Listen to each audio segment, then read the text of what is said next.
नमस्कार दोस्तों।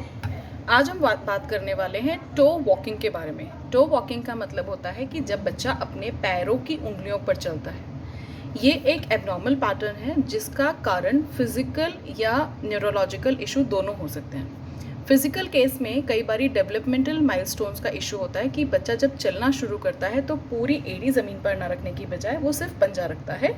कभी कभी दोनों पैरों के टोज रखता है, कभी कभी एक को फ्लैट चलता है बट एक की टो पर चलता है। ऐसे में अगर बच्चा 11 महीने की उम्र तक अपने दोनों पैर, 11 महीने या फर्स्ट बर्थडे समझ लीजिए, फर्स्ट बर्थडे तक अगर दोनों पैर इक्वली वेट बेयरिंग नहीं है तो आपको असेसमेंट कराना चाहिए कि कहीं बच्चे की मसल्स में कोई टाइटनेस तो नहीं है।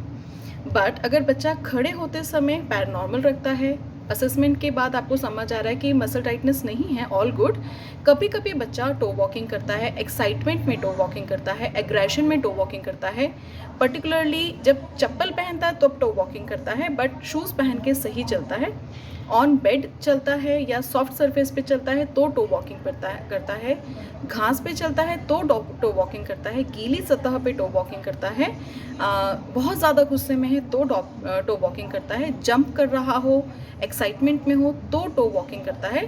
तभी भी आपको असेसमेंट कराकर उसके बाकी के सिम्टम्स के साथ मिलकर न्यूरोलॉजिकल सिम्टम्स के बारे में देखना चाहिए। टो वॉकिंग कई बारी डब्लू सिटिंग मतलब घुटनों के बल बैठना, घुटनों में एक बैठते हैं वज्रासन में या नमाज वाली पोजीशन में, बट अगर घुटनों पर बैठते समय पंजे बाहर की तरफ हों, नी बैंड है और पंजे नीचे हैं तो चलेगा, बट नी बैंड के साथ अगर पंजे आउटसाइड हैं, नीज से बाहर जा रहे हैं तो वो डब्लू सिटिंग है।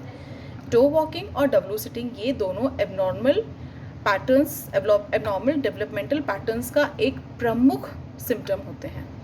कई बार नॉर्मल भी होते हैं, साधारण बच्चों में भी कुछ टाइम के लिए टो वॉकिंग और डब्लू सिटिंग मिलती है एंड कुछ समय के बाद दोनों चीज़ें गायब हो जाती है। बट अगर ये परसिस्टेंट है, 1 साल की उम्र के बाद भी बच्चा लगातार या कभी कभार एक्साइटमेंट में, मूड स्विंग्स में टो वॉक करता है या खेलने बैठते वक्त हमेशा डब्लू सिटिंग मतलब पैरों को पीछे करके ही बैठता है, तब हम ये मानेंगे कि हमको बाकी के सिम्टम्स लाइक बिहेवियर इशू है, स्पीच डिले है, कुछ और आपको डेवलपमेंटल पैटर्न्स नज़र आ रहे हैं, लेट चल रहा है, आई कांटेक्ट नहीं दे रहा है, लॉस्ट है, ऑटिस्टिक बिहेवियर से, तो आप असेसमेंट करवाकर सबसे पहले इन दोनों सिम्टम्स पे कंट्रोल करने की कोशिश कीजिए।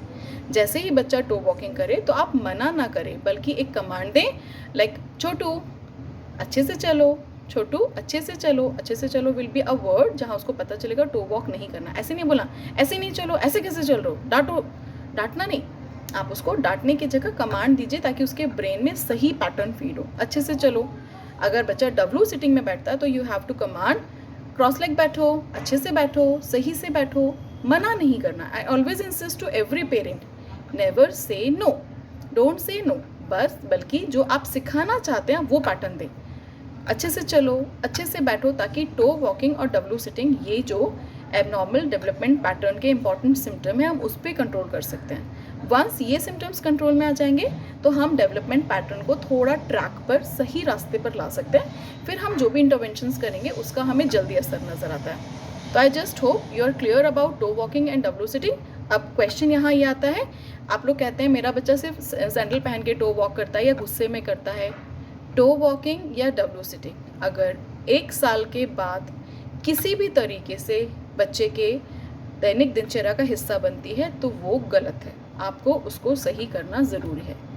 हर सवाल का यही जवाब है, टो वॉकिंग और W sitting needs to be corrected and stopped at particular as.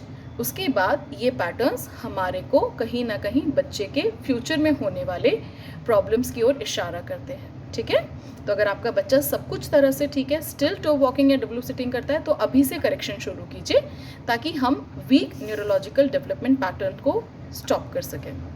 Okay, so stay safe, stay home, happy parenting.